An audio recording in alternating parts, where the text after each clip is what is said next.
Welcome, everybody, to the JJ and Pug Show. It is January 19th, 2025, and the Indiana Pacers just blasted Oklahoma City.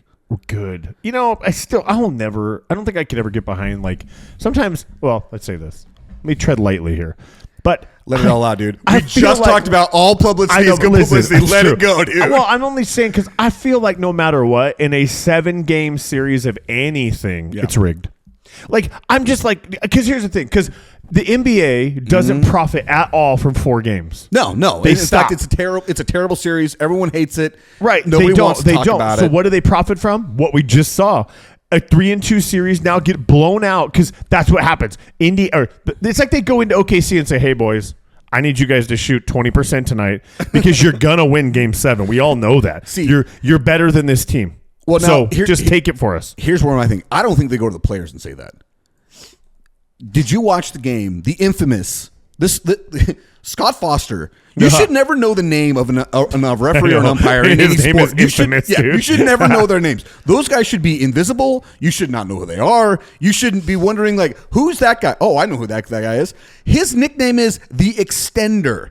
You put him in the finals because guess what? You know you're going to get an extension of the finals. But still, players have to miss shots. Like you saw, OKC was missing dunks. That's true. But what did you think of those flagrant foul calls? Yeah, I know. Unbelievably soft. It's just the softest. I have never in my life thought that when I saw that, I'm like, oh, that's just a foul. That's okay. We'll move on. And then when Scott Foster got on the mic and said there was wind up, there was follow through, and all these things, I'm like, nobody saw that. Nobody saw that. Nobody else would ever call that. And yet somehow that game went in Oklahoma City's favor. Also, by the way, I've been talking about this a lot. Shai Gilgeous-Alexander won the MVP, had a great season. Nobody gets a foul like he gets a foul. Yeah. Nobody gets a whistle like he gets a whistle. It is like watching Michael Jordan in the 90s. Michael Jordan's greatest of all time. I'm not saying he's not. I know what you mean, though. But you know exactly what I mean. If there was ever any questionable contact, it was whistle in Michael's favor. There's like a reel where they talk about like when he's talking to a ref and he's like, "Really, Michael? Because I didn't see it that way. But if you're saying it was that way, then I missed that call." You know what I'm saying? Yes. It's like what? It's like, but it truly is. It's like, dude, the call. Like I just tonight in the first quarter, I was watching a play where Halliburton drives to the basket, throws a shot up, and there was definite contact. And if his number was number 2 in a blue jersey, and if he had cornrows, braids, and his name was Shai Gilgeous-Alexander, whistle. Nothing happened. Yeah. No whistle. Tyrese turns around and looks at the ref like, "Are you serious?" Play continues on. Like, listen, I'm not trying to say that he doesn't do a great job, because one of the things that I am really impressed by is his ability, Gilgeous-Alexander, by the way, his ability to finish on contact. Right. It is, I think it might be the best player I've ever seen do it. It is crazy how he's able to finish through legitimate fouls. The amount of fouls he gets called on him, though, there's no way those are legitimate. You can't convince me that is MVP treatment, bro. It is 100%. It is Totally a MVP treatment. With that being said, I want you to ask this question to yourselves. Let's say Oklahoma City loses in not Oklahoma City. Indiana loses in OKC in Game 7 on Sunday. By the way, everybody watch it. There's no way it's gonna suck. There's no way it's going to suck. I hope it's not a blowout. It won't be. And the reason why I say it won't be, tonight's was, whatever, both teams have zero give up in them. Both teams have zero give up. Even when they lose by double digits, you can watch the whole game and say, they didn't take their foot off the gas. Tonight's might have been the one where I say OKC kind of gave up. Some of it had to do with the fact that, dude, they were down 30 going into the fourth. Right. And that was a matter of how many shots are you going to miss and how many shots are the other team going to make? Because, dude, the Pacers went on a streak of hitting threes, and it did not stop. They had 2 buzzer beaters tonight. It was, oh my gosh, it was something to behold. But going back to what I was questioning, if you were to be an Indiana Pacers fan and the Pacers lose in Game 7, do you think you could feel anything but pride for what that team put out there for the nation to watch? I think you're excited for the next years to come. Outside of the ownership getting rid of somebody, like, because that's what tends to happen, right? They have they have a great run. The Phoenix Suns, Valley-Oop, and then all of a sudden the next year they suck because they. I don't know. What's worse is next year they were even better win-loss record-wise. But not in the playoffs. And they crapped the bed against Luka and the Mavs, and it's been all downhill since. in every facet of everything. So I don't know. I think as an Indiana Pacer fan, I mean, there's like, 7 of them? So you've got to be really proud of that, dude. Like, when was the last time you read into somebody who's like, I'm a Pacer fan? I think outside of the state of Indiana, they don't exist. Yeah, I was like, come on, bro. Reggie Miller gone. He a long time ago. They are making a fan out of me. Well, I agree. I was telling my nephew, Superfan David, also a co-host of the show one time, that I don't think I've ever had more fun watching a team play than I have watched the Pacers since the Steve Nash Suns. Because I think with the Steve Nash Suns, I was young enough to not get stressed out by the wins and losses, especially in the playoffs. All you cared about was running and gunning. Yeah, dude, that's all I cared about, dude. But when the Booker team went to the finals, I was stressed every game. Every game I was stressed, like sitting there sweating it out, hoping so badly we wouldn't totally lose it, just, that feeling. But, dude, with this Pacers team, I'm just like, I have never watched a team run faster and play more frenetic than them. What? Play what? Frenetic. Okay, listen. For all the other people, not Eric, listening to this, you need to explain what that means. Do we need dictionary.com? Frenetic. Crazy fast pace, seemingly out of control, but in control. Just insanely fast. Is that fast. PH or is that F? I would say it's probably, if I had to spell it, I'd say FRENETIC. Marked by fast and energetic, disordered, or anxious-driven activity. I hate that you know this. Like, it's so dumb. Like, you went to a public school. I went to a public school. I did not learn frenetic until today. Like, and I would say we went to comparable public schools. Yeah. They are not well known for being great. I'm like, frenetic. Did he mean phonetic? Like a phonetic alphabet? Like, what is he? Where's he going with this? No, he means marked by fast and craziness because he's useless knowledge stuck in that brain of yours. But does that word not work? You ever thought about Jeopardy? I actually have. I am awful at it. Really? Awful. Is it because you have to phrase it in a question? That and those guys are way faster than me. I mean, you know how my brain works. What if it was all sports? No, I actually think I do all right. Like, did you see that one episode of Jeopardy where like they had a whole category for sports and nobody got it right? And every question, I'm like, how did I not know this? It's a first down, offside. Yes, Come on, like, what are you talking about? And they were the most basic of basic sports questions. Like, I know every single one of these. I don't want like $6,000. That's it. Just off of those questions, but that's it. Daily double, all of it. Let's go. So, did you know that they have a pop culture Jeopardy on Amazon Prime? Shalay and I watched it, and I knew some of it, but I was not as fast as those people are. Like, they are like boom on it. And I'm not that guy, the Jennings, Ken Jennings, dude, he's out of control. Yeah, dude. Like that. I mean, I don't even know what you're like. How is that a useful thing for you, other than now you've made money out of it? Before That's that, how. how did you realize? Yep, Jeopardy's that's my calling in life. It's my thing, dude. Honestly, the other question is how do you store all of that knowledge in so many different things, random things too. Like, I understand some of the history things and but you're like, dude, I don't know. The color of paint on the wall inside the White House is an off shade of white, which is related. Blah, blah, blah. What is off shade of white is not fuchsia? I threw that number. Well, yeah, right. That's one of like the most exotic color names I know of in my brain. So what is normal white? Thank you. Like, it's so dumb. No, that's true, dude. But like going back, give me back to my point, man. Seriously, answer the question. I forgot. Does the word frenetic not perfectly describe? It's perfect. I get it. No. Like, they're so fast and they're so crazy and it's all over the place. But yet, and I know frenetic probably doesn't work perfectly because when you read the definition, it said something about like chaos and disorder. Yeah, there's one of it. It's marked by fast and energetic, disordered, or anxiety-driven activity. Okay, so I would say all of that is true, but how about I say this? Organized frenetic play. What about just organized chaos? See, that's organized all chaos. Of us normal people. Hey! Isn't that the Dark Knight? Organized chaos. Where does that come from? Organized chaos. Oh, I'm sure. It has to be with the Joker. Yeah, that's what I was saying. Stuff. I can't remember where that phrase comes from. But anyway, that perfectly describes it because, dude, they are all over the place, running as fast as they possibly can. Ball is constantly moving. And the thing this is one of the arguments or discussions that is just, it's really getting tiresome. The amount of people, mostly the hot take artists, on morning ESPN and Fox and all that kind of crap. Stephen A. Perfect example. The A stands for beep hole. See, I beat myself there. I was gonna say I don't have a button, but we all know what you meant. Yes, but I mean, like the people that say crap like about, and it's different every game. By the way, every game will be like, oh, Tyrese Halliburton, he's not that guy. Next game, oh no, he's the greatest player we've ever watched dribble a basketball. And the next game's like, oh no, he didn't score any points in that game. He's clearly hurt, but you know what? He actually kind of sucks. It's like, guys, If you watch the Pacers, watch him. His ability to score is not what makes him great. It's his ability to constantly move the ball. Always, either on the ball or off the ball. Yeah. He's always moving the ball. He's very active like Steph Curry. That's what makes Steph Curry so good. He's constantly moving. Perfect. Now, the thing that obviously separates Steph is the greatest shooter of all time. Correct. That's a separation. But when you talk about a player that moves like that, you're talking like Steph.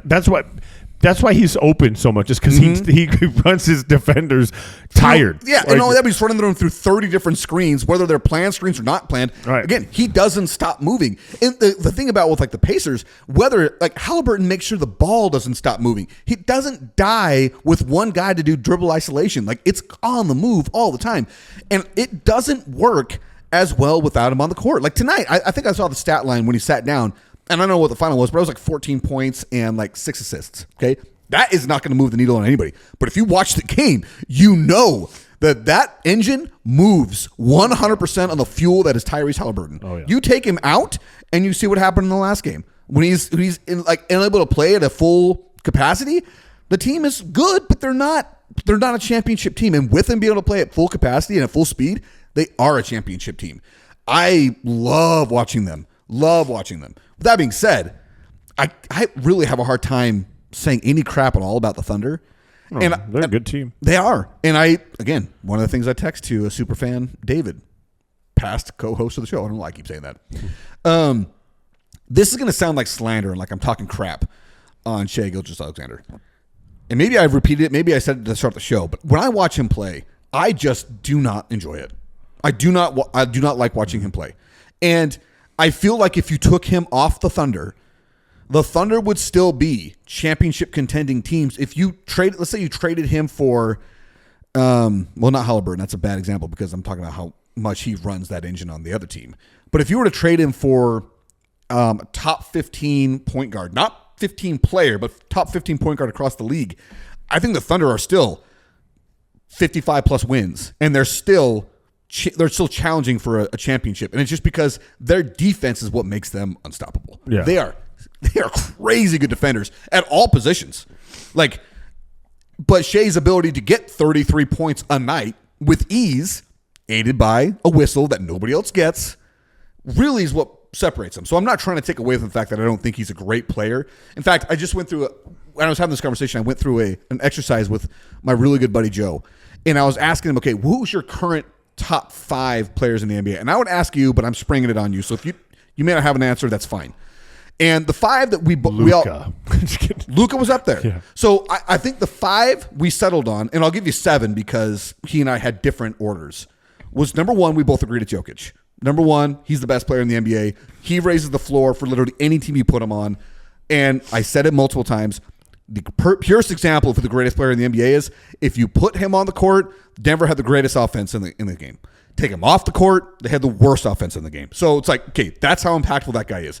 Add to the fact that they took the Thunder to 7 games in the Western Conference, the only team to do so. Shows. And that was with a hobbled Aaron Gordon. Right. Okay, they're great. Number 2 is where we both had different names. My number 2 is Giannis, because I think his ability to impact both offense and defense is amazing. Plus, I watched that guy carry his team to a championship by just being unrelenting against the Suns.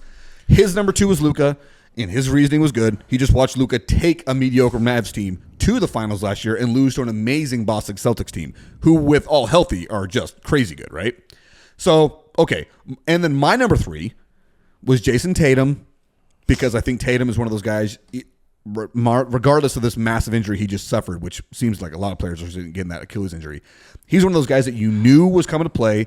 He was going to play super hard. Whether he had his shot that night or not, you knew he was going to play defense and you knew he was going to rebound. I think he's a great, great player.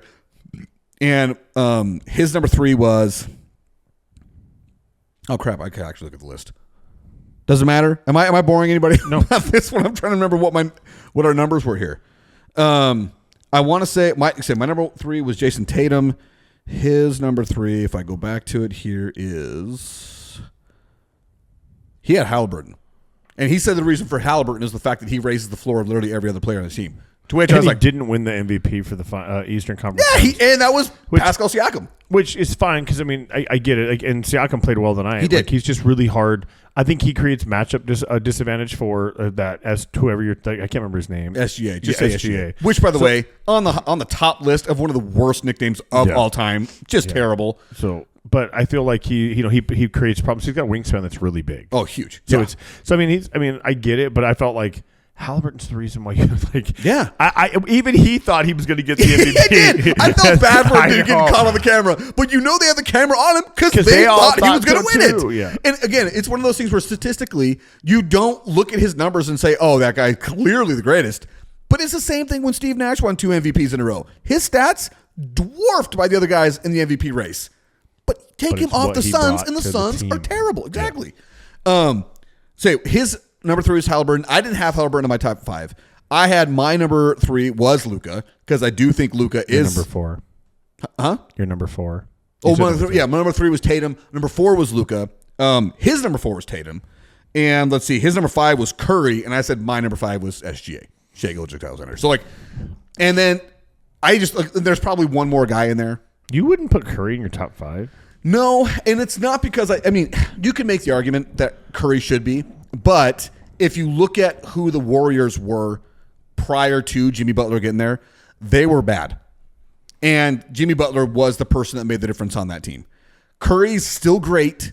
Curry's 35 years old. Yeah, I mean, and I get it. He can't carry a team as the best shooter. Yeah, I think you're a number 2 guy. Yeah. Right. You're a shooting guard. You're a shooter. So yeah. I get it. And typically, and I know he's the greatest shooter of all time. Ask me this question 4 years ago, he probably is. But looking at what Shai did, I have to give him his credit. I do have to give him his credit. Yeah. Anyway, that being said, I don't even know what the point was. The point is, I'm just saying, this has been a fun finals. It's been a great finals. Yeah, no, it's been a really good finals. We've sat at home and watched it, and you're like, dude, this is the way finals should be. Yeah. It should go to a game 7. But I also feel like the blowout stuff is really where it's yeah. Dude, if you're winning, when they won the first game at the buzzer beater or whatever, those so are what fun. you want, right? I'm hoping for a game 7 that ends that way. Oh, yeah. We're talking less than, I want to see them be down at 9 points with less than a minute left and come back and win, right? They've done it 3 or 4 times. Yes, in this playoffs. So I want to see that, right? But I just hate the 7-game thing because I do feel like no matter what, it's rigged in some level. Yeah. That's why I love the NFL and I love college football. one-off. It's one game. You don't get to, we'll come back and get them. No. It's all or nothing today. Yeah. Yes. And it's an NCAA tournament. That's what makes it great. Yeah. It is. All today. That's all what makes today. it. The March Madness is March Madness because it is single elimination. Yeah, and it's insane. It's great. Yeah. I don't disagree with that. But it's one of the things where people have that discussion in their argument, pros and cons when it comes to baseball, because baseball's got those one game playoff scenarios for tiebreakers at the end of the season. Yeah. And lots of people are like, dude, we play 162 games and you're going to come and decide it in one game? Give us a 3-game series at least. Because everything in baseball is done in a series. Everything, right? In the regular season. So I get it. But at the same time, dude, those 1-game playoffs are freaking nuts. Shut up. Some of the funnest game I have ever attended in person was when the Diamondbacks and the Rockies were playing in a 1-game wild card scenario to be able to decide who went to the playoffs. The craziest I've ever seen in the stadium. It was incredible. Because it's all on the line. It's all on the line. And it was also depressing because we just got swept by the Dodgers in the next round. But I'll tell you what, dude, that one game, when a relief pitcher comes in and hits a triple and you feel the stadium shaking because everyone's losing their minds. Excited. Oh, so fun. Did you see, you watch the College World Series at all? No, but I heard about, you talking about Arkansas? Dude. LSU, bro, it's terrible. You're like, how? You're up by 2 and you have 2 outs. Oh, wait a minute. Wait on a second. No. I didn't know about this. I thought you were talking about the 19 strikeout. No, that was phenomenal too. No, Arkansas lost to LSU. Dude, bottom of the 9th, 2 outs. They are up by 2. Oh, no. And they have error after error. It's just bro, okay, so the bases, there's a guy on first and second, right? And so one of the outs comes, or the second out should have been a double play and game over. They have a guy on first and second. Shortstop gets the ball on a fast line drive. He turns and throws the force out at third. No, dude, not even the guy when you see him from behind would get the ball and turn. The runner isn't even in the frame in the first baseline because he is not even close. You're turning this double play all day long. He throws it there, no go, and then they have another, and then dude, they tie it on a blooper or a hit to center to left field, and I think the guy trips. But dude, he whiffs the ball on a catch in the air, and then 2-run score, and they tie it, and then they get a guy in place, and the shortstop jumps, and he's just not tall enough, and the ball just goes off the top of his glove, and just enough for it to get in for a score. But they're up by 2 outs left, and they blow. Dude, that is the worst way to lose it. Oh yeah, you can tip your hat to a guy that hits a walk-off 3-run home run. Oh yeah, right. Like, listen, my best, your best, you got me, but to throw the game. Bro, it's so bad. It was so bad. Like the shortstop, I'm like, why are you going for the force out, bro? Turn 2 and call it over. Yeah, why would you go to third? And even then, right, you're still down. You're still up by 2 at that point. So even if you let him advance to third and you get the 1 runner, yeah, okay, we're fine. We still got 2 force out options. Yeah, you turn to 2. Get the guy at second base. Maybe the third guy's okay, whatever. But this guy at second's not going to score in a single. Right. That guy might, but we got nope, he blows it, dude. That's one of those things where you'd want to blame the coaching, because coaches are supposed to go over those scenarios. But that's just a dumb, like, he just turns literally, and like, it is so bad. The first baseman, you could just see, he's like, bro, like, what are we doing? Like, oh, dude, that sucks so bad. That sucks for you. Sorry, Razorbacks. Yeah, that does suck for them. Like, you see, dude, I have such a hard time watching grown men cry, but at the same time, I understand that feel. I don't. See, the only sport I ever cared about was football. Yeah. And my senior year, we went undefeated and never lost. So I don't know what that's like, but I can imagine. You can imagine. I saw. So I understand the emotion, but it's like sometimes you're like, there's like a. I feel like there's a difference between like crying and like sobbing like a little girl. Oh yeah. And that these guys were like sobbing. I'm like, bro, just stop, dude. You're probably going to go to the MLB. You'll be fine. Like, well, most of those guys probably won't. Well, not after that game. No, no, but I remember my senior year, we were supposed to be super good. Supposed to being the key and operative word here in the statement. And I remember the third to last game of the season. I'm having a great game, right? I think I'd scored 3 touchdowns already. I was running back. And we're just running out the clock. Like, game's over. And so I get stood up probably after a 5-yard gain. And I just kind of like, all right, I hear the whistles. The guy tackling me doesn't stop and turns me over his leg, snap my ankle. Okay. Now, I didn't break the ankle, but I twisted it bad. But it hurt. Oh, dude, it was. You heard it like pop a little bit? Yep. Oh, yeah. Heard the pop, immediate swelling. Couldn't stand on it. I immediately was like, that's it. Dude, by the way, shout out to you, Walker. Walker blew that kid up immediately afterwards.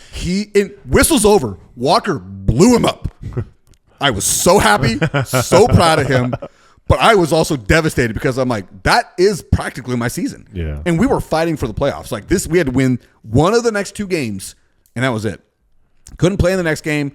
We got beat pretty bad. Final game of the season, I can run straight. Because if you ever twisted your ankle, it's not so bad going straight. It's the turning. It gives me chills just thinking about it because I've done it. Dude. Oh. Yeah, and I tried. I taped that crap out. Because, dude, it's your senior year. I'm not going to college. This is it. Like, I'm not playing anymore. This is the show, baby. This is it. So I'm doing my best at playing this game and tape my ankle like crazy. I can't turn laterally, but I couldn't laterally turn anyway, dude. I was straight north-south. That's all I could do. Yeah. But I remember game is almost over. We have one more drive, and then we can win the game if we complete on this drive, dude. Nope, we didn't win it. Quarterback threw a pick. And as the guys returning the pick, I late hit the crap out of that kid. Like, he was definitely out of bounds. Didn't stop me one bit. Like, you couldn't stop in time. Yeah, dude, my ankle was hurt. Yeah, like, dude, it hurt. I took the flag. I was so mad. Got to the sidelines, dude. I love football. And that's when all of the emotion came out, dude. I was pacing up and down the sidelines. I'm bawling. My cousin, who's on the team, great guy, nicest kid in the world, comes up to me to try and comfort me. I straight up 2-handed chest shoved that guy and I pushed him away. I was so mad. Yeah. That, like, all of it was just coming out right then at that moment. Imagine, like, I'm 18 years old. You already have crazy high emotions. And, like, the testosterone's flying at the end of the game. I'm realizing this is the end of my football career. It was all coming out, dude. I get it. I don't, like. As you rubbed in my face, we're just undefeated, wouldn't change championship. No, like. I mean, we did. I mean, it was pretty legit. I'm gonna be honest. But it was cool. But yeah, I felt really bad for the quarterback of the other team. If it makes you feel any better, he cried like a baby after the game, and a lot of Who'd it you guys was play? because It was Seton Catholic. That's what I thought. Yeah. And I think I broke a rib or two of his. He was not very happy with me, but Dude, whatever, bro. Don't be. He was like 6'6" and maybe weighed $160. Yeah, dude. I remember that guy actually. In Fountain Hills had a quarterback just like him. I was like, dude. They were like, hey, you guys need to. He just hit him because he would rear back and he was a lefty. Oh yeah, buddy. Expose those ribs every single time. Buddy. I landed on top of him and I have it on. They put it on the highlight film because it's so good. But like I hit him. He gets up and he walks over the sidelines and he is like. The camera zooms on his face and he is like crying in pain and he's like got his arms up and I'm like, yes. I did that. Yeah. I did that. To be young again. So I want to talk about one more thing of sports before we go. Yeah. I am so. I don't know why I just gave you the one, like the hold offs. I'm sorry about that. So tired of the Caitlin Clark abuse. Oh! It is out of control. I'm so happy you brought that up. I am like, okay, listen, I hate using the word racist because I think it's overplayed. I think it's a bait card. There's a lot of things that we could talk about with that word. But there is in no way, shape, or form is this not racially motivated because she is a white girl in a predominantly black, sport with these women, right? There's a lot of, and it's, dude, it is getting so bad. Like Brittany Griner saying if Caitlin Clark said something about being a dumb black girl about Brittany Griner, it's over. It's over. And then Brittany Griner, we see you say it, we can hear you say it, and then when interviewed, you're like, I didn't say that. And then they don't even say anything more about it. They just let her go. They let that Russian spy just totally freaking lie, dude. Like I'm like, Russian spy. You know what I'm saying? But I'm like, come on. Dude, she is getting beat up constantly. And then I saw a thing today. It was like the Fever aren't playing. They have a new player on her team, that Cunningham's, I think her name. Sophie Cunningham, I think so, yeah. Yeah, she was black belt in karate. She played high school football as a female. And there was one other thing she did. And they're like, oh, and she does like jujitsu stuff. Well, and then they show that picture of her like with that girl in like a headlock, right? But I'm like, it makes me so mad because she is the only reason there is any attention on WNBA. She's the only thing. And instead of getting behind her, according to Angel Reese, they watch her play too. Okay, and that's another thing we want to talk about too. Is Angel Reese is a joke. Like she is not good. No, she's nowhere near good. Like she is so bad, it's terrible. She leads the league in rebounds from her own rebounds, dude. She's coining a term. Do you hear the term she's coining? No, she's not coining it. Somebody else coined it. She trademarked it. She trademarked it. That's what. Yeah. Me bound. That means I got my own brick. Dude, she is so bad. Like, I can't. It'd be different if she was actually pretty good and she just was having a hard. She wanted some of the spotlight. Yeah. But it's like, dude, sit down. Like my thing is, and I remember listening to Dan Bickley talking about this. And I love it when you get guys like him. Dan Bickley knows basketball. This guy covered Michael Jordan in his heyday. Like, this is not some schmuck. He's not me, right? This guy actually has been a sports. What a schmuck is? Do you know what a schmuck is? Have you, Mr. Dictionary? Do you know actually am not very. You should probably not use the word schmuck on yourself, buddy, because I learned that from my government teacher, Miss Russell. Rest in peace. Okay. She taught me what a schmuck was because we used to call people schmucks all the time. Oh yeah, dude, because it's a funny Yiddish word, and you just kind of say it. Anyway, go ahead. Point being. Dan Bickley knows. I remember they were having this conversation, and Dan Bickley's like, okay, listen, come at me. She's not a good basketball player. She's just not. And I love that he finally said it because it's like, dude, you weren't even the number 2 overall pick in your draft class. You're not that great player. And no, we don't watch the WNBA to watch you. If we do, by the way, the only reason we do is to see you miss. Because did you see that story? This is the new thing. There was a group of dudes on some sports betting website that had a streak going. Yeah. Hundreds of thousands of dollars won. Missing her first shot. Yes, the bet was she misses her first shot of every single game. And they were killing it. But it's all fake money. And that's what makes me mad. It is. Because I was like, I want to get on this. Like, how can I start looking on FanDuel? I'm like, I'm going to get on this bet. They don't have it on real platforms because they'd probably lose a ton of money. And guess what? Angel Reese's lawyer sent a cease and desist letter to those guys and that betting website, which again, fake money website. They can't do it anymore. Those guys had to pull all the videos off their website because guess what? It's defamatory. Yeah, it's real.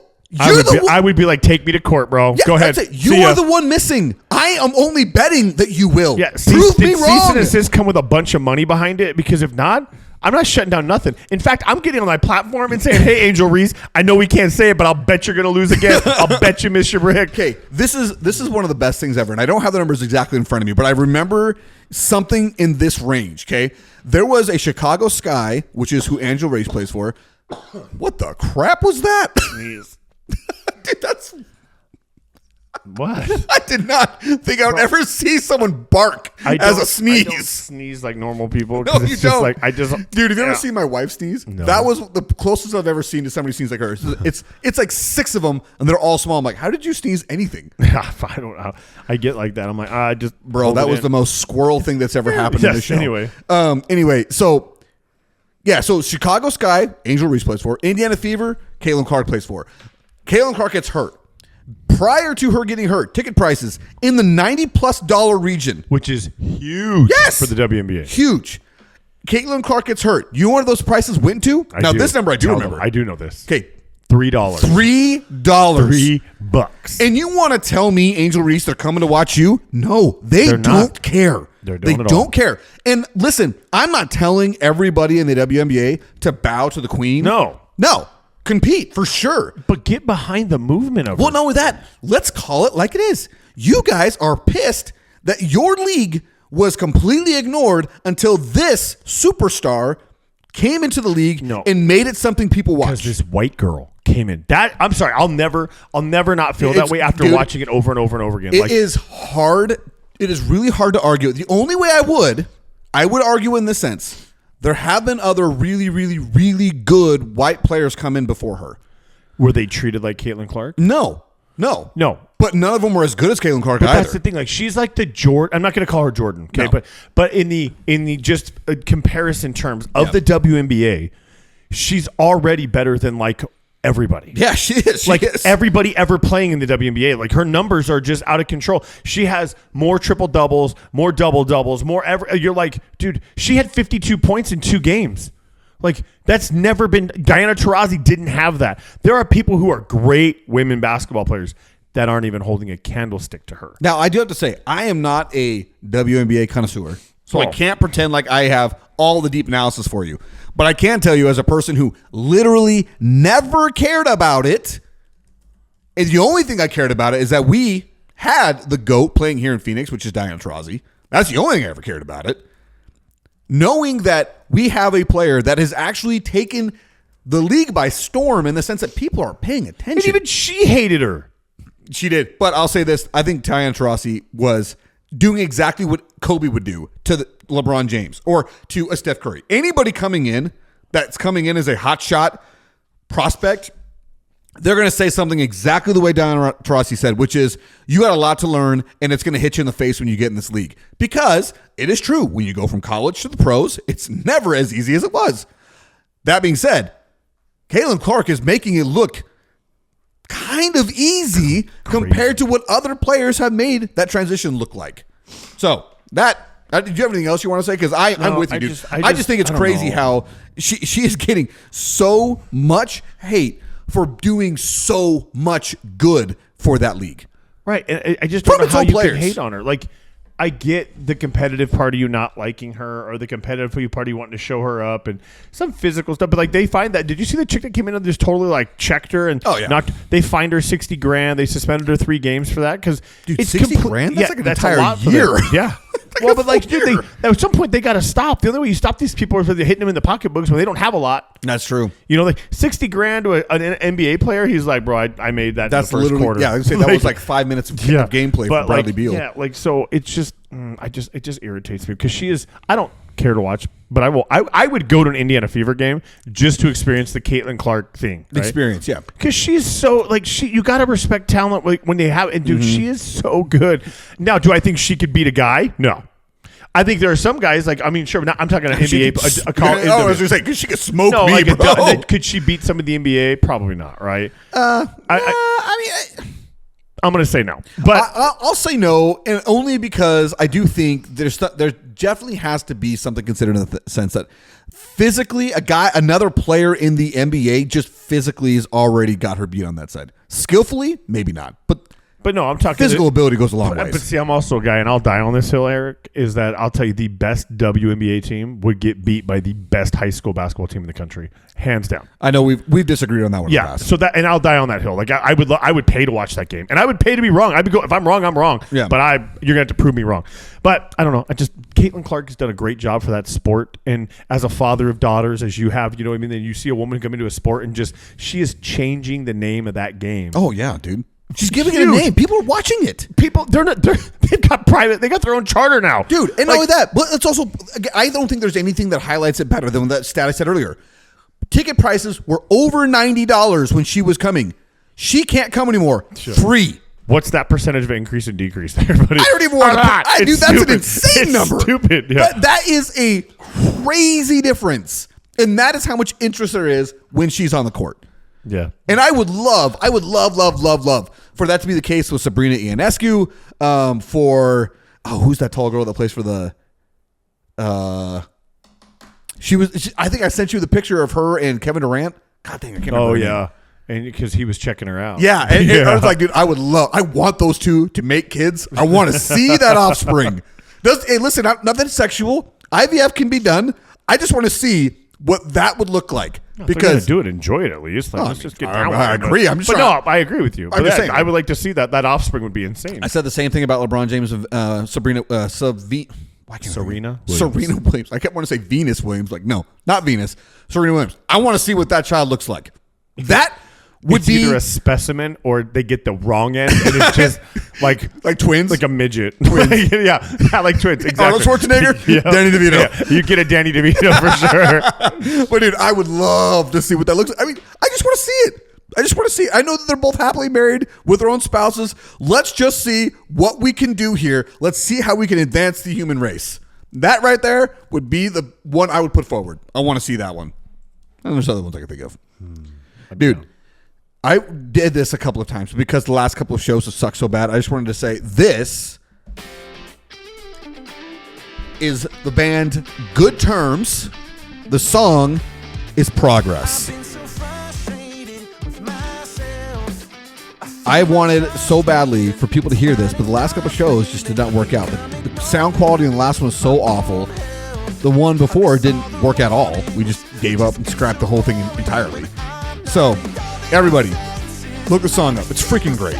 It's a really good song. It is solid. I'm gonna one more thing about Caitlin Clark because I just pulled this stat up. Okay, Diana Taurasi, how long has she played in the league? Dude, like 20 years. Long time. Yeah. She holds the record for the most amount of points scored in her career. Okay? Yeah. What do you think that number is? This is the take into account how she played for 20 years. And there's 30 games in a season? Like 35 games in a season? 40 right now. There's 40 games in a season? 40 and 40 in this so far. Okay, and how many games season did she play? She played 18, 20, something like that? Let's just say I'm going to say 20 just for easy. I can find out, but let's just say easy math. Let's give her 20. Maybe she didn't play that long, but we'll give her the credit. I'm going to say 12,000 points. It's 10. Oh, okay. 10,000. So you're not too far off. Okay. Now, I want to put this into context for you, okay? Because that is a 20-year career, 40 games. What was the math? 800 games? Yes. Roughly. No, less than that. So we said 40 times. Well, let's say if there's 20 seasons. Yeah, 20 seasons. Let's say if there's 20 seasons times 40. Times 40, it would be 800 games. 800 games, right? That's what in 800 games, she scored 10,000 points. Caitlin Clark has played 46 games. Hold on a second. So 10,000 points, and we're going to divide that by 800 games. It's actually pretty sad. It's only 12.5 points a game. Right. If we know about right. Okay. So Caitlin Clark in 46 games has 897 points. 46 games, she's already got now. Let's say she ends this season with 1,000. Okay, that means it's only going to take her 5 years to get to. Or another 10 years to get to freaking 10,000 points, but I think she's gonna go. And let's not gloss over the assists. Oh, well, because that too. If you take into consider her ability to pass, That is what really sets her apart. She has 389 assists in her career. So basically, she has a 1-to-3 ratio almost. For every 3 points, she has an assist. That's a crazy ratio. Diana Taurasi, I'm going to speak. No, Diana Taurasi did not have that many assists. That was not her game. I would be shocked if she had. We're going to find out. Because this tells you exactly how many things she did the same way. Oh, gosh. She's so much. Gosh, I love this song so much. Bro, and so she was really good in 06. She was really good in 08. Are you looking really at it? By really good, I mean she scored 800 points in a season. Okay. Right? So those are the only 2 seasons she scored 800 points or more. Everything else is 600, 700, 500, whatever, right? And so basically what we're saying is, in Caitlin Clark's, we'll say one season, if it's 40 games, she's played 46 games? It's been one season essentially, yeah, with the exception of some 6 games now. All right, so let's say here, and she scored 897, so 897 divided by 46, that's basically 19 and a half points a game. Okay, so, and we do 19 and a half by 40 games, that's 780. So as a rookie, she's already basically accomplished what Diana Taurasi did in her great seasons. Mm-hmm. That's as amazing. A rookie. It's amazing. And not only that, but the Fever were crap last year. And the assists, so Diana Taurasi only has 2,403. So we're at 300 something already, 46. Like Caitlin Clark, if she stays healthy and she doesn't get put into the poll by some of her teammates, I guess you'd call them, or whatever, these other players. League mates? Yeah, league mates. She's going to be the best she absolutely ever will. play she absolutely will. in the WNBA. I just, again, I am saying you don't have to bend the knee to the queen and just walk out of competition. But at the same time, the hate is crazy. It's stupid. They should be like, hey, I want to know what she does. Like, what is she doing in her off time? How is she shooting? How is she practicing? Because she is doing now. I think seeing the floor. I think those are gifts you're just given with, right? Yeah, we've all played some kind of game or some sport where like there's just some guys that have a knack for seeing the field, seeing how to break things down. They see the hole, whatever. And we talked about Tyrese Halliburton's one of them. Yeah. Steve Nash is one of them. Yeah. John Stockton's one of them. Some of these guys, they just see the court better than others. Right, and it's just a gift. Like you play with if you played basketball in high school. I played with a kid, one of my real good friends. Like you had to be looking at him when he had the ball because he would throw you the ball without looking at you. Yeah, like you wouldn't even know it was coming, right? Some people they have it or they don't. As my football coach, keep your head on a swivel. Yeah, keep your head on a swivel, man. Got to make sure you know what's all around you. So, but anyway, so yes, Caitlin Clark, she deserves a lot of flowers and a lot of metaphorical flowers in her world, and she's just not getting it, and it's wrong. Dude, good on you. Look at you, Mr. Equality. Yeah. Bring it. WNBA was not on my list. Look at you bringing it up. I enjoy watching her play. Right, I don't watch the WNBA. I watch any game, but if the Fever are on and there's not really much on, if The Office isn't on reruns again, I'm gonna be like, hey, I'll watch this for a few minutes. You know what I mean? So it's like, and then watch Caitlin Clark. She scored 9 points in like 13 seconds the other night. You're like, how? She had 3 possessions. She scored 3 threes. She straight up Tracy McGrady them. Dude, from the freaking logo, bro. That's awesome, dude. Yeah, she's out of control. It's great. That's great. We don't have a whole lot of things on the list, which is crazy because there's a lot of stuff going on in the world. But we're not going to talk about it. Yeah, some of it we just really just don't want to talk about it. It's so rough. It's terrible. Let me ask you this. Okay, so we're going to talk about it? Wait, we're not going to talk about what's going on. I want to ask you about the context of this stuff. How are we not going to talk about what's going on? No, I want to know what your opinion. I will listen to this question. This is nothing that we're going to talk about protesting as a fundamental First Amendment right. Okay. Yes. Not what's going on in LA. Not what's going on anywhere else because I don't give. Right. We don't get it. Do you think we've gone too far in allowing or interpreting that First Amendment right? No. And here's what I mean. We have allowed too much anarchy in the form of protesting that is not what it was initially for, right? And furthermore, my second question is, do you actually think in the bottom of your heart protesting on the side of a road or at the Capitol building make a difference? So, okay. 2 questions in the one question. First answer is, I am fully on board, 100% behind our right to protest. I am also 100% against property damage and violence, which everybody would say. Everybody would say that when given this question in this context. Right. Right? So why does it still happen? I don't know. Mob mentality. Mob mentality is probably a huge part of it because Demographics. people do real stupid things in big groups. One of the things I just saw this past weekend was a guy was there protesting the protesters. This was in Phoenix. Yeah. And did you see like the clipped videos about how he pulled a gun on everybody? Mm-hmm. And it's like, listen, you want to protest the protesters, guess what's going to happen? You're going to be the one guy out there. That's why I'm like, bro, why are you there? Like he was the one. He started getting hit. Oh, yeah. He was getting hit before he pulled his gun. He pulled that 100%. gun 100% in self-defense. Now, should he have been there? I mean, you're asking for a fight. You are, but he has that right as well. Right? And that's what I'm saying. I fully endorse the rights that we have in this country to protest. I fully endorse it. I'm 100% behind it. I just want to know if literally everybody, when asked that question, says, "Well, I don't endorse the violence or the property damage." Why does it still happen? You know, and here's the thing, right? I'm all for if you've got a permit and you can be on the Capitol grounds, right? You're protesting, cool. If you've got a city permit and you're allowed to walk on a sidewalk and street and have a permit and you're there and you're protesting, cool.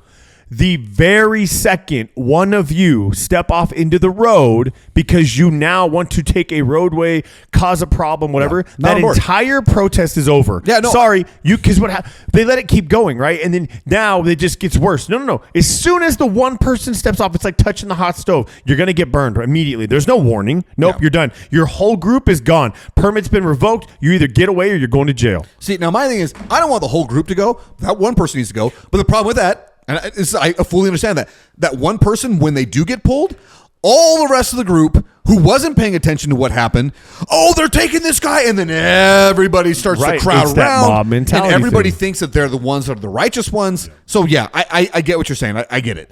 But that's again where my question is, like, I don't want this to sound like it's a one-sided deal. And say what you want, agree with what or disagree with what you want. Black Lives Matter protests went too far. They went too far. January 6th went too far. Yeah, I will concede. Agree and with these are both sides that felt like they had a legitimate grievance and a legitimate protest, and they went too far. The question is why? We all understand we have a right. We have the fundamental right to protest. Why is it that nobody, or I say nobody, how come that all of these protests always end in awful images on TV, arrests, violence, property damage, all of the things that everybody on both sides says we're totally against? Like, that's when we as a society have to look ourselves in the mirror and say, if we believe this, then how come we can't actually do it? Well, because it just, I think it's so much more than like both sides get so wrapped up in the chaos of it all. It's like, dude, when did protesting, you can be for the immigration sweeps, you can be against them, right? It doesn't matter. But when it goes from, hey, we want to now standing in front of cars. Oh, and let me ask you this. Did you see the thing in Florida of the sheriff that got on the Florida thing and said, it is not AI. That's what everybody thought it was AI. No, it's not. He literally gets up there and says, listen, he's Broward County, Florida, or something like that. Yeah, Broward. If you run out into the street, we will run you over. But we're not going to charge you. If you as a good citizen are being taken on or are driving on the road and protesters take the street and you run them over, we're not going to charge you. And then he goes as far as, if you spit on one of my officers, if you throw something at one of my officers, if you inflict any kind of harm on any of my officers, we will contact your family and we will tell you where to find your body. Because we are not playing games. And I'm like, it was a little harsh. But he's right. It should not ever come to that. But why are police and fire and all these public safety guys getting all this crap? Like, what are they doing? They're just trying to keep order. Most cops, if you talk to them, protest all you want. Just do it within the bounds of the law. Like, stay on the sidewalk. Or cops don't care about freaking your First Amendment right. But we in the sense of, we're not trying to take it. You do whatever you want. We're just trying to, again, when it comes down to, we're just here to make sure you don't destroy crap. Right. But because that's where these things always go. But that means if you and I are in the protest and I have an opposing view from you, the police are there to say, no, he can have that view. Your view is your view. His view is his view. You both have the First Amendment right. But it never goes that way. No. It always turns crappy. And I just don't believe at this point in the social media era that protesting matters. See, now here's where I was going to go back in the second part of that question. I fully believe it matters. We have so many years of history in this country to show that it matters. But the problem is, and I think you nailed it right there on the head, in the sense that social media has ruined it because we only see the terrible sides of it. Yeah. Like we only see the terrible sides. Because if you were to go back, probably the most successful era of protest in the United States, and I'm just off the cuff, like I wasn't prepared for this question, but off the cuff, I'd say was the Civil Rights era. 1965. Yeah, as I say, the Civil Rights era and the Vietnam War. Those are the most successful. And it was because how many images did you see of the black side of the Civil Rights era? They were the ones inciting the riot. Not often. It was almost always on the white supremacist side. Martin Luther King made a name for himself by saying, protest peacefully. Protest peacefully. We could use that right now. Yeah, we could. And you know what? It works. Because how is it that the vast majority of people are going to start to come see your side when you're not the one inciting violence, when you're not doing it. But when you have people who are inciting violence and then robbing Jordan shoe stores. Yeah, that has nothing to do with the protest. You have lost all credibility because you're just acting like a bunch of heathens. And you're totally playing into the opposite side's narrative. Yep. You're ruining it. And I'm using this as an example. We won't get into this. But January 6th is a prime example of that. Like when you... This just to show the side that it's both sides. When you are going there to protest what was supposed to be a peaceful transfer of power, and then you get the images that we got of broken windows of the Capitol building, people walking through the Capitol building, a dead police officer, like that's when you're like, you ruined it. You ruined it. Whatever it was you went there to accomplish, you ruined it. Same thing when it comes to like a Black Lives Matter protest, a No Kings protest. When windows are broken at shops and stuff is stolen, you ruined it. No longer is all away. Yeah, no longer is the message about whatever it is you were protesting. Now it's everyone here is a bunch of heathens. You're just here to rob and steal. You're just causing more chaos. Like that's what happens. And so whatever it is you came there with the message to convey, you ruined it. And it's one of those things where like I know there are great actors, people with real, whether I agree or disagree with what they're protesting. You know, there's a lot of them that go in there with honest intentions, truly believing what they are there to protest is right and real, ruined by people who show up and see a crowd and say, ooh, I'm getting part of this. I'm getting in on this. And then once crap does hit the fan, that's when they're the ones breaking shop windows and then they're the ones walking out with merchant. Like you say, you know, it happens. And I'm not saying that there's like false flag operations or where it's like, hey, what was it? Antifa was the big name. Antifa's the one that's actually, that were the ones that started January 6th or they're the one.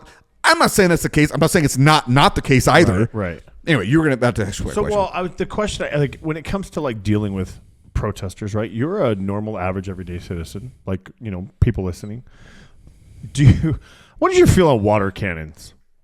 Now, dude, honestly, I'm this is maybe controversial, whatever. I'm fine with water cannons. I'm fine with street hoses. I'm fine with rubber bullets. I'm fine with pepper ball. Yeah, 40 millimeter. Listen, I'm fine with that stuff when it turns to violent. I'm fine with it. Because people think it's like, oh, you can't do that because and like, hang on. Well, and there's some countries they use dyed water so they know how to catch the people that were there later. So they like pink and blue dyes so they get sprayed with it. But like you see some of these reels and you see these protesters standing in the street and they're like, no, we're not moving. And they get a water cannon to the face and they fly 10 yards. I'm like, bro, I'm sorry. That's poetic justice, bro. Well, but the other problem is that, again, this is going back to like there are bad actors and people that make real bad decisions. And by the way, just so everybody knows, everyone has a camera. Everyone has a camera. Stop acting like you're invisible. Okay? Just get that out there now. Prime example of that Australian news reporter, simply there to report, gets shot by a cop with a rubber bullet. He literally got caught on camera. Like, dude, she is a news reporter. She is there. And that's what I'm saying. Like, why would you ruin it? You ruined it. Because they're violent. No, I'm talking about the police officer. Shot her. Like, you ruined it. What was the context, though? Like, was she in a mob? Is she with everybody doing anything? Or she just standing by herself? She was a news correspondent. But that's tough. Have you seen the video? Yeah, I know I haven't. So that's why I don't know. She is not amongst the crowd. She's a news reporter. She's a news correspondent for an Australian news company. She's literally there. Might be 6 other people by her. Okay, nothing's going on. And you see a police officer who's not doing anything, turn, shoot her.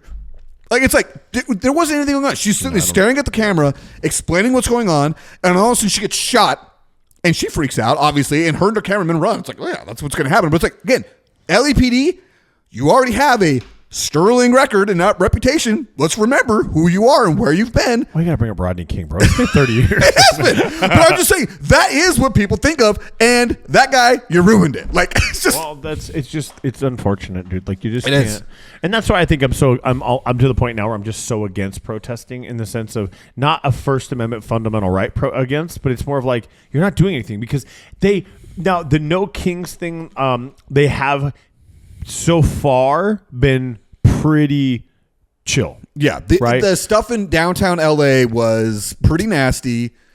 But outside of that, these actual like demos. They had one this last week in the No Kings thing on Saturday, right? Yeah. They had people everywhere, and you didn't hear much about it, which, again, I am totally good with. If you want to get 100, or, they're really probably only like 10,000 people, but in a park, and you want to chant, and you want to do these things and say, we know King, blah, blah, blah, blah. Cool.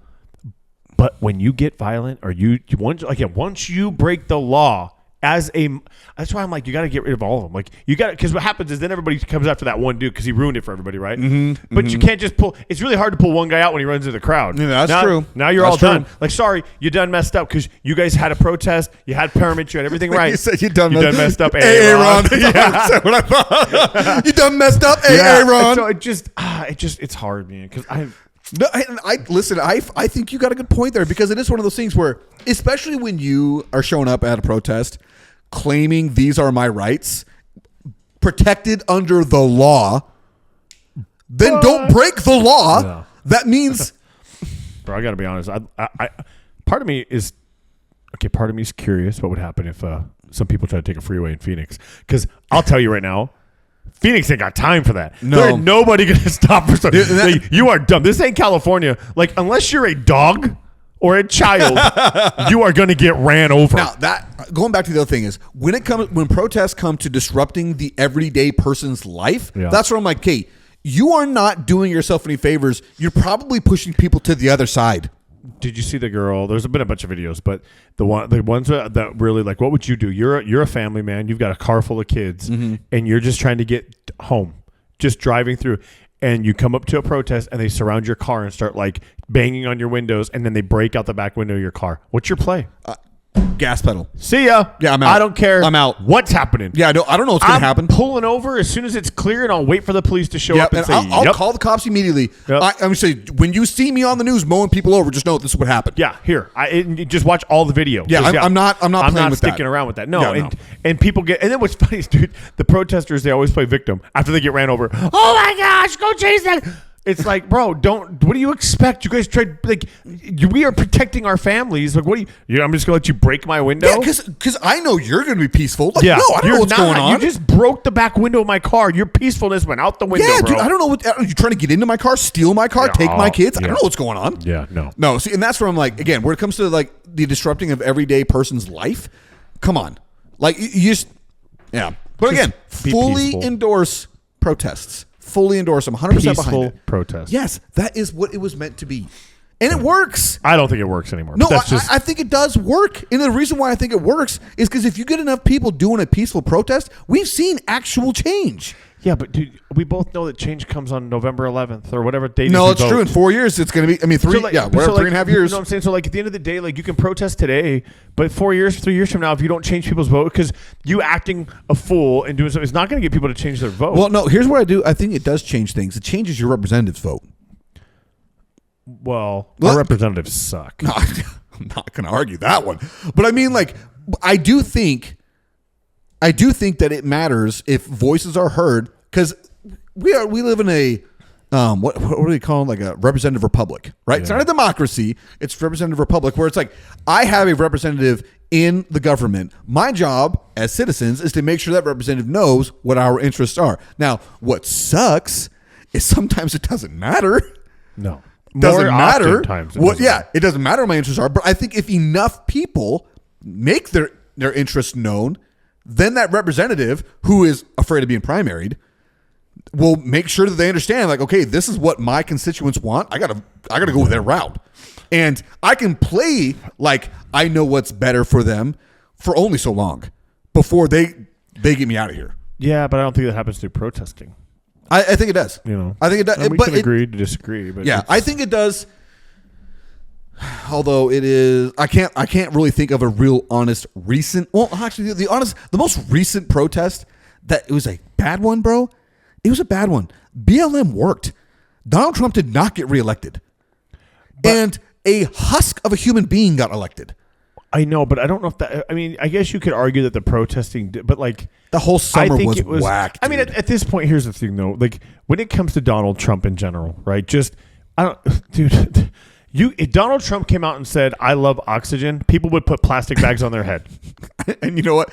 If Joe Biden, if Barack Obama said the same thing, the other side would do it. Right. You know That's actually the thing that drives me nuttiest. It's just come on, like I don't know, man. It's never gonna stop. Like, at what point does it stop being about division? And about being American? Yeah, like it's just dude, so I could not terrible, agree with you more. That's actually the thing that I've gotten so frustrated by. It's like, once upon a time, we used to be Americans. Now, we are Democrats and we are Republicans. And man, how dare you be an independent? We're Mexican Americans, we're African Americans, we're Irish Americans. Why can't we just be American? No, 100%, dude. In I fact, just don't get it. So I just want to say this. One of my friends on Facebook, his name's Andrew Hawks. He posted this, and okay, here it is. This table is the best. Okay, okay. This is what he said. If there's ever any question as to what you're supposed to do, this is what it is. If you're a Republican and the Democrat is president, by the way, he made this table. It's perfect. If the president acts dictatorially, kingly, as a Republican, if the Democrat is president, you panic. He's a dictator. This is why my life sucks. If you're a Democrat, ignore, justify, deflect. It's fine. However, Arby's, we have the meats. Okay. Now, if a war happens as the Democrat is a president, a Republican, the president is weak. If you're a Democrat, not the U.S.'s fault. That's between those other countries. Now, something good happens when a Democrat's a president. A Republican, their job is to ignore and deflect. The Democrats' job is to, the president is Jesus. Now, a Republican is president. And a president acts kingly or like a dictator. The Republican's job is to ignore, justify, and deflect. What's a Democrat's job? Panic. He's a dictator. This is why my life sucks. Which is what it's you see literally, right now. Yeah. It's a mirror image. Do the exact same thing. All the while, down at the very bottom of this, I want to show everybody. Arby's, we have the meats. You know what? You can always go to Arby's and get a sandwich, all right? Bro, there's been an brand new Arby's open at my gym. Don't tell me, dude. I know. And I can't get myself to go in there because every Arby's I've been into is like from 1990, right? And I worry about the fryer, the meat cleaner. That's what I love about it. Right? But like, I want to try that Arby's so bad. Dude. Just because, dude, I'm sorry. A beef and cheddar, bro. It's like, so with good. Arby's sauce, it just hits, bro. So good. And the curly fries that you can't get still to this day anywhere else. Yes. Dude. Nobody else. Jack in the Box will do it. Actually, they do it. They use drive and eat and shoot. I haven't had that kind of food in forever, but I'm sure they have it. Dude, yeah. Arby's is my weak spot. If I'm driving up north, I'm stopping at the Arby's on Payson in the 87 and 260. I'm stopping every time. See, I want a beef and cheddar, dude. You know what I actually like? They had a chicken, bacon, and Swiss. Oh, yes. Yeah, the chicken cordon bleu. All the time. Oh, yeah. No, dude, I tell you what, that's my weak spot, man. And I don't even know why, because it's not like it's the greatest, but I think it's just because it's not McDonald's and it's not Burger King and it's not literally every other fast food place. Yeah. Oh, what are you doing, little girl? She's like, nope. You want to come sit on my lap? All right. We're almost done here anyway. Today was so hot, dude. I had to go and water my cactus. I don't even know what that means. Meaning, I literally had to. My ocotillo plant was withering, and my cactus, I could tell, were browning at the base. Okay, first off, I was golfing today. It wasn't that hot. Dude, it was 117 right here. Did it really? Yes. Oh my gosh. Yeah, you want to say something? What do you want to say? Kevin. Nothing. You cutie. I said Kevin. You said Kevin? Why did you say Kevin? Dude, do you even know a Kevin? Tell me Kevin wouldn't be the best name for a dog. Oh, dude, think about this. Okay, listen. No joke. I kid you not. That little girl you met today that wouldn't introduce yourself, they just got kittens. You know what Benton said they should have named one of the boys? Kevin. Bro. He's like, why didn't you name the boy Kevin? Think about being at the park, right? And you got your dog, and you got people at the park, and you're like, Kevin, get in the car! Damn it, Kevin, what are you doing? Like, be fantastic. Naming Kevin animals Fetch. like true human names is so great. Yeah, it's hilarious. And they can't be too long, like 2 syllables at most. Yeah. But like No Kevin, one like it's said like, dang it, Kevin. I some Benton right. Nobody knows what you just said. You didn't even speak English, girl. I said Jesus Christ on Benton. Something on Benton. Yeah, I know she said Benton, but I think before that she said Jesus Christ. Pretty and sure I'm too. not sure why. Oh boy. She normally has a easier to understand vocabulary. You love You Jesus do? Christ? Oh, that makes sense. Okay. I have one I want you to do some homework on, bro. I want to talk about it later. Best nicknames today into current sport, not past nicknames. Hey, stop doing that. Okay? Like, I would say probably one of the best past nicknames, especially of an Arizona sports figure, is the Big Unit. That's just awesome. Randy Johnson. The shirt you're wearing. Right. However, oh yeah, by the way, I wore this last time, but everything got scrapped as far as the video goes, so I wanted to wear it again. Your Like, hey, eyeless, it's eyeless fantastic. shot. It's fantastic. I have one on here. We'll talk about them later. So do a little bit of research is what you think. Current ones? Current. The reason why I say this is because, again, I already said it earlier. SGA has the worst nickname. It's just his initials. Why did we do that? That's terrible. Like, say what you want about LeBron James. The King is a pretty solid nickname. Like, that's pretty cool. We don't call him LBJ all the time. Some people will say it every once in a while. But I would say you probably, and he is the King. Michael Jordan, he didn't have a nickname. He was just Michael. No, he's the GOAT. Oh, he is the GOAT. But literally, he was just Michael. You said Michael, everybody knew who you were talking about. Yeah. Yeah, baby, what? See, it's over. No, it's still going. At least it better be. No. Yeah, look. See those numbers? They keep going up, so it's still working. All right, anyway, I don't got anything else, man. We talked about, last thing I want to say, and I'm just going to get this out there. You know how we have banned for years now, probably most of our entire life, banned tobacco commercials? Yeah. Why? No. I know you want to talk, but not right now. Why have we just totally been, now that sports betting is legal, we have made every other commercial break all nothing but sports betting commercials? Because that's money. I know, but why are we don't let people do, no, Ray, I don't play that piano. We don't let people advertise for tobacco.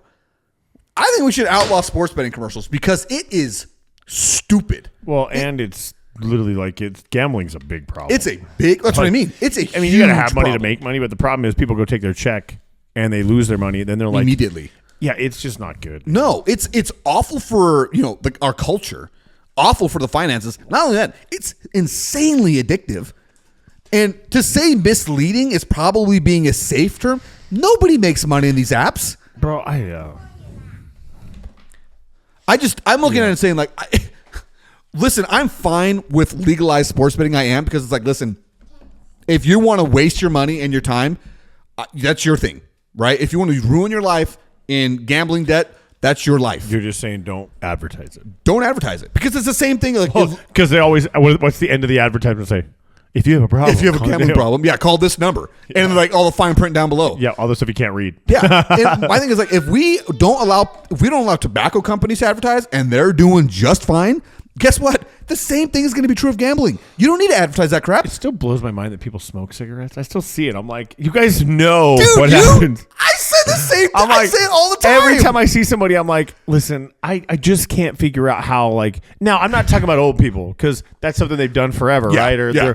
I'm talking about these kids are like, you smoke? Yeah, exactly. I'm like, I kid you not. I've probably said that to like 30 people within the last month. I'm like, why? You know, it says on the carton what that's going to do to you. You've seen, like, vaping's a thing right now and people don't know. I think we all know what's going to happen, but like people are just going to spontaneously combust at some point.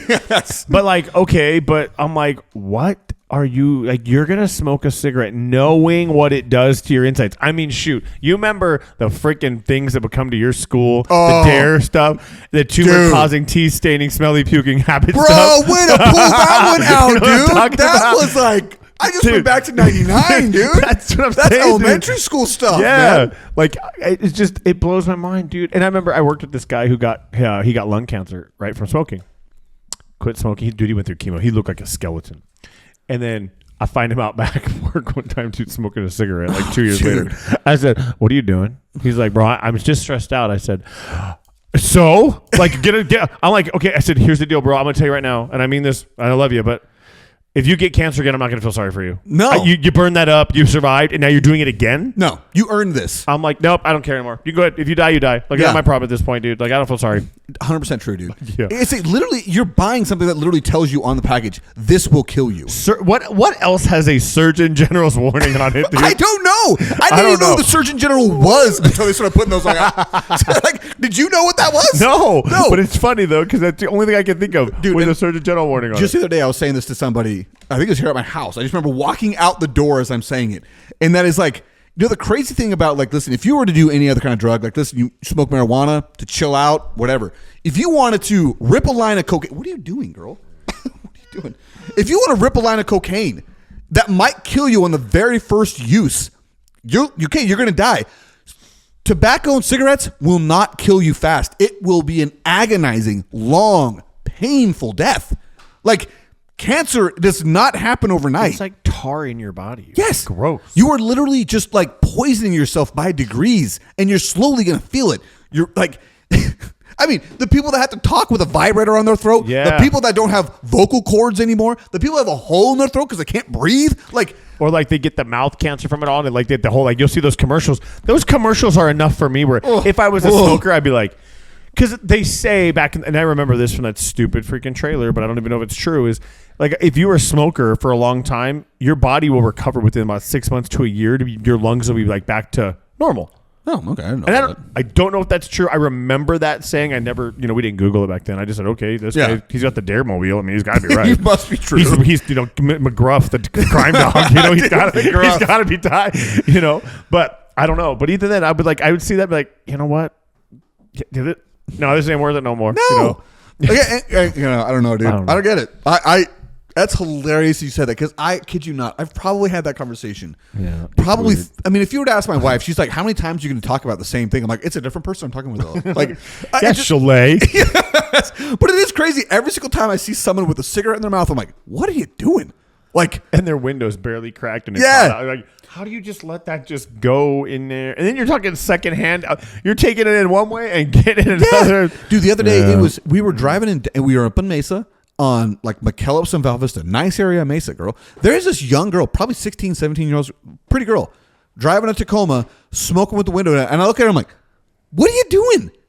Like, what on earth are you doing? Now, like, I know a guy who he doesn't smoke anymore. He did, but he will swear there is nothing like a cold morning, a hot cup of coffee, and a cigarette on the back porch. And and I also say this. You know what is also the worst smell combo in the world? Coffee and cigarettes. Coffee and cigarettes. I had a math teacher my freshman year, and every single time he'd come over, I almost failed his class because I would refuse to ask him a question because I did not want to smell him. Yeah. He was, every single time, you just knew this guy's like, oh, how do you just live with yourself?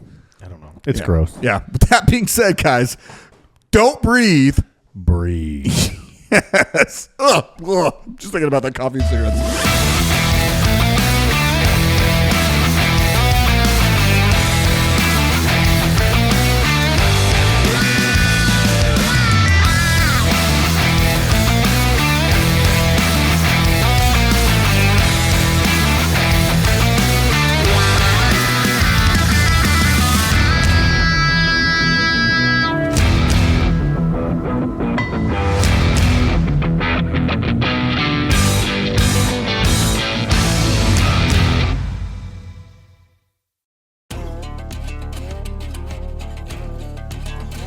The JJ and Puck Show theme song is written, composed, and performed by Lane Hartman. Thank you to Highland Communities for the support of our show. You can find the JJ and Puck Show on Facebook, Instagram, and TikTok, and anywhere you listen to your podcast. Just Google us if you're confused. Remember to share the show with your friends and family. Subscribe wherever you listen. Buy a shirt, reach out to us, and place an order. Each shirt is $20, and if we can hand deliver it, we will, but if we have to ship it, it'll be $25. If you're able, feel free to support us by sending a donation to us by going to kfo.com/JJ the JJ and Pug Show. That's ko-fi.com/the JJ and Pug Show. And thanks again to all who listen. We really appreciate your support for our show, and we hope to continue to grow.